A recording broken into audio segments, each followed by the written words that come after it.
ఏం చేస్తున్నావు? బాబాని పుస్తకం ఇలా రాస్తున్నా. ఓహో, అలా రాస్తే ఏంటొస్తుంది? పెద్ద ఉద్యోగం వస్తుంది ఎలాగలాస్తే. ఓహో, అవునా? ఏ ఉద్యోగం చేస్తావు? చెప్పిన ఉద్యోగమునే ఎందుకు అడగంటున్నా? అవునా? అప్పుడు నాకేమైనా కొంటావా? అప్పుడు నాకేమైనా కొంటావా?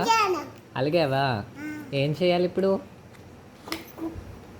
అలాగే సామాన్లు అన్నీ చేయాలి.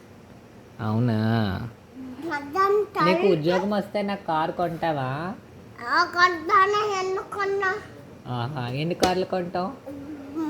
చెప్పాను ఒక్కలని మళ్ళీ రెండు కాళ్ళు ఎందుకు అడుగుతున్నాను? ఓహో, ఒక్క కారే కొంటావా? రెండో కారు అడగకూడదా? ఇంకేంటి కొంటావు నాకు? ఆ? బంగారం కొంటావా? ఎంత కొంటావు? 10 కేజీలా? ఓహో, నిజంగా కొంటావా? అవునా? ఇంకేంటి కొంటావు? 10 10 హిందీ రూపాయలు అది కొత్త అది హిందీ